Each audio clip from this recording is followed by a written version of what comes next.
Bom, pessoal, boa tarde, boa noite, bom dia, para quem for assistir aí em outros horários.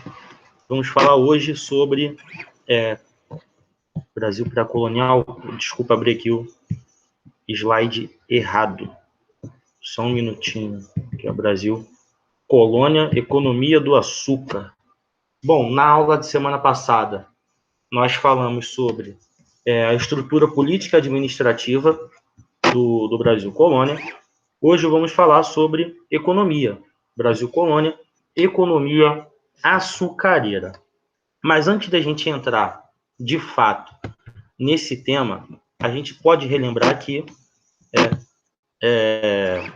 o princípio, uma das características do mercantilismo, que nós falamos lá, se eu não me engano, na nossa primeira aula.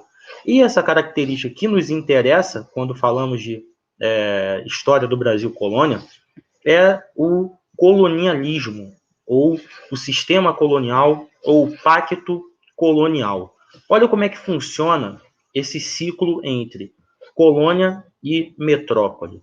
A metrópole, visando manter a sua balança comercial favorável, ela vende produtos manufaturados para a colônia, correto? A colônia, por sua vez, fornece matérias-primas e gêneros tropicais para a metrópole. Ainda pode colocar aqui também metais preciosos, beleza? E essa colônia, ela só pode comercializar com a sua metrópole. No caso, o Brasil só podia comercializar com Portugal. Portugal era a metrópole. Dentro desse sistema chamado Pacto Colonial. Então, o Pacto Colonial, qual era a função da colônia? Complementar a economia da metrópole, beleza? Então, quando a gente fala de economia colonial brasileira, a gente sempre começa pelo açúcar. Isso, evidentemente, quando a gente fala de Brasil colônia, a partir de 1530, porque, como vocês sabem, até 1530, de 1500 a 1530, era considerado período pré-colonial, correto? E a exploração era do pau-brasil e não houve uma colonização. No Brasil colônia, já começa, como o próprio nome está falando, a colonização, e essa colonização ela tinha um eixo econômico, e esse eixo econômico é pautado na produção do açúcar, beleza? Então, bizu, assim, que todo professor de história dá, quem já é mais experiente também sabe esse bizu, não tem como a gente falar de Brasil colônia, da economia do açúcar, sem falar desse conceito de plantation. O que é o plantation? Plantation são os sustentáculos da produção de açúcar. É aquilo que vai sustentar a produção de açúcar. E você pode lembrar do conceito de plantation a partir da sigla LEME, beleza? O que é o LEME? O L de latifúndio, E de escravidão, M de monocultura, E de exportação. Então, naquelas grandes propriedades, nas capitanias hereditárias, existiam latifúndios. Esses latifúndios, o que são? Vocês podem colocar aí. Latifúndios são grandes propriedades, são aquelas fazendas a perder de vista. Esse latifúndio, quem trabalhava nele? Quem trabalhava na produção do açúcar? Era o português? Não, quem trabalhava, a mão de obra utilizada era a mão de obra escrava. Então, veja aqui, ó, escravidão, beleza? O M de monocultura. O que era monocultura? O cultivo da cana-de-açúcar para a exportação. Então, a cultura da cana-de-açúcar, por que a gente está falando isso? Porque o açúcar era produzido visando o mercado externo, visando a exportação. Dentro dos latifúndios, você também tinha uma área de plantio dedicada a itens de subsistência. Por exemplo, você plantava mandioca nessa área de subsistência. Mas não era para você exportar, era para você consumir internamente.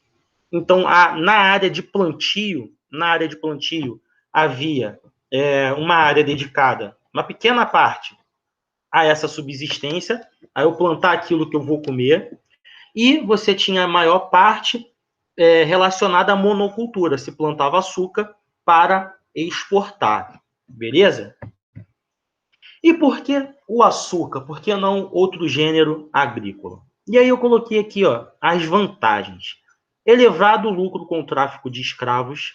Então, Portugal já tinha se estabelecido lá na África, já tinha contato com várias regiões da África, já estava dentro desse comércio de escravos.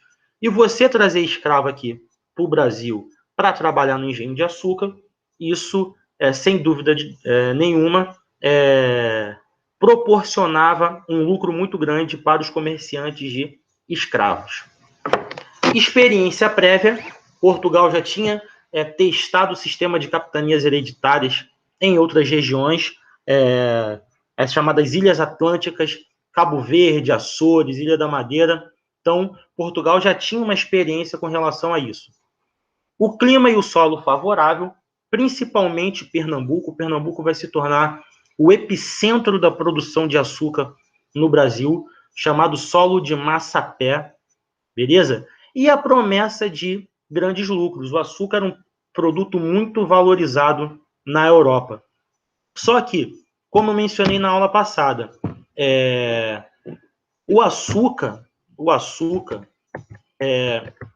ele não era caro para você plantar em si. O caro era para você instalar um engenho. E aí a gente vê, partindo disso, a gente fala sobre a sociedade açucareira e quem era a elite. Havia os senhores de engenho e havia os lavradores. Como assim, professor? Os senhores de engenho eram aqueles que possuíam a área de plantação, correto? E a área de engenho. Aqui, ó, aqueles que possuíam a unidade de produção do engenho. E havia os lavradores, mais numerosos. Eles colhiam a cana para ser moída no engenho. Então, a unidade de produção do açúcar também era um espelho daquela sociedade, demonstrando sua estratificação social como essência desse sistema. Então, vamos analisar. Isso aqui é uma representação de um engenho. Aqui, ó, a senzala. Vocês percebem que os escravos trabalhando. A área de plantio da cana-de-açúcar. Vocês percebam que é algo gigantesco. Aqui, a casa grande. Então, são elementos da sociedade açucareira. Sempre tinha uma capela nas fazendas, correto? Aqui o curral.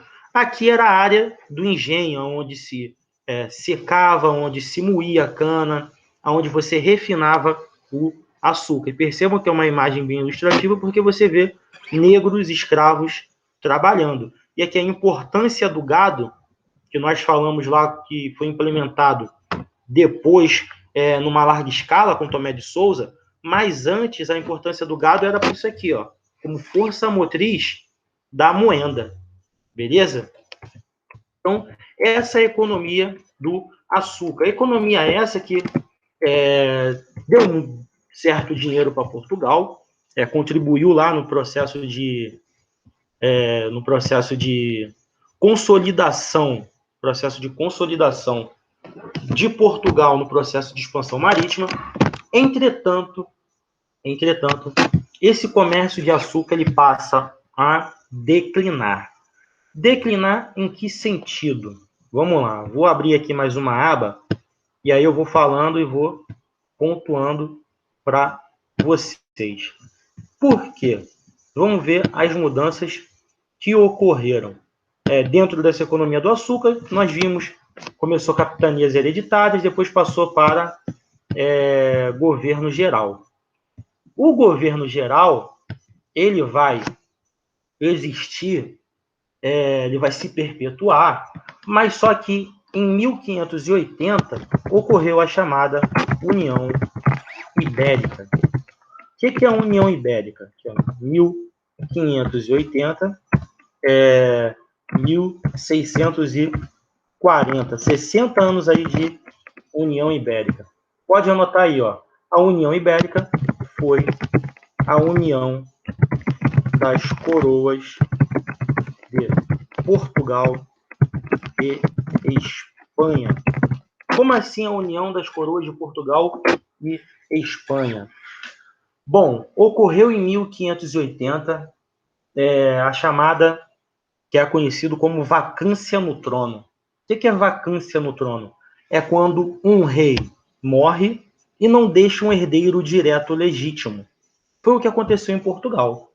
Então, se aproveitando dessa situação de vacância, a Espanha, que era governada por Filipe II, vivia ali o seu apogeu do absolutismo, vivia seu apogeu financeiro, extraindo bastante metal precioso da América, se aproveita dessa vacância e une as duas coroas e, consequentemente, as suas colônias.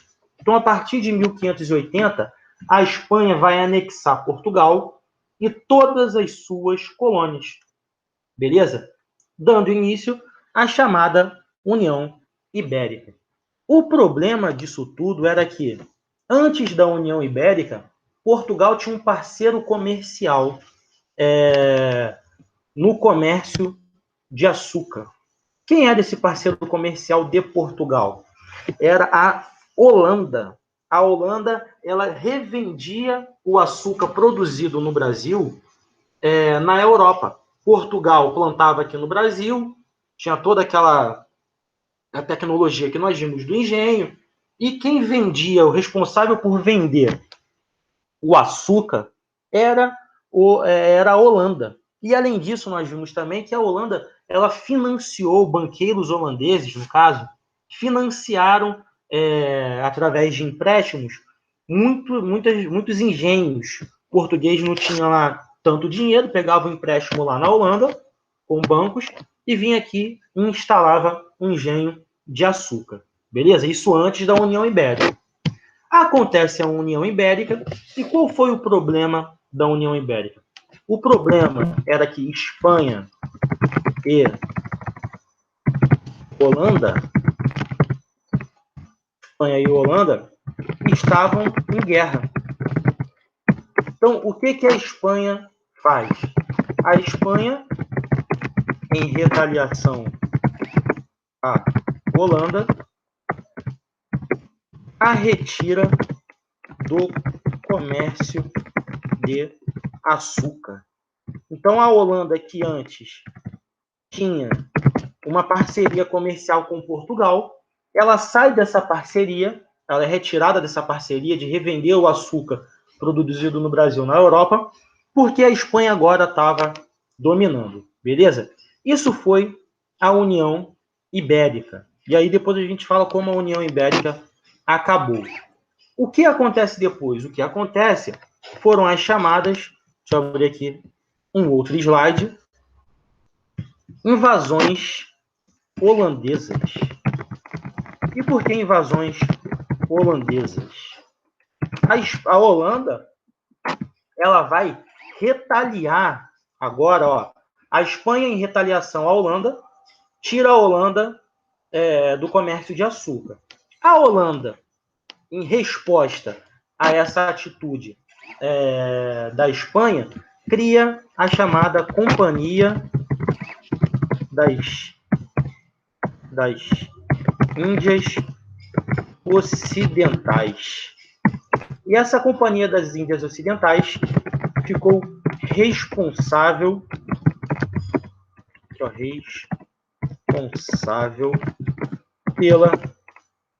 pelas invasões ao território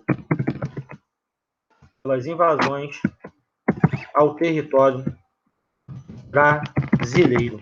Beleza? Essa era a função da Companhia das Índias Ocidentais, não só responsável pelas invasões, mas também de organizar o comércio holandês no Ocidente. E essa Companhia das Índias Ocidentais ela vai organizar a primeira invasão.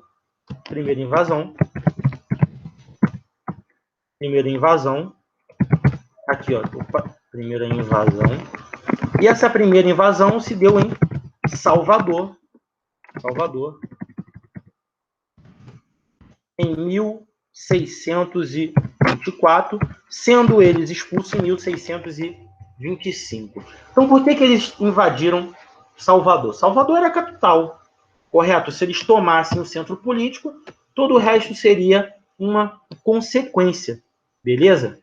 Só que as tropas da União Ibérica conseguiram expulsar esses holandeses. Então, eles chegam em 1624, são expulsos em 1625. A Companhia das Índias Ocidentais vai reorganizar uma invasão, vai saquear um navio espanhol carregado de ouro e prata. Com esse dinheiro do navio saqueado, eles vão organizar a segunda invasão. Essa segunda invasão não foi mais em Salvador, agora ela foi em Pernambuco. E por que Pernambuco? Porque Pernambuco era o centro produtor de cana-de-açúcar. E quando foi que ocorreu essa segunda invasão? Foi em 1630. E ficaram lá até 1654.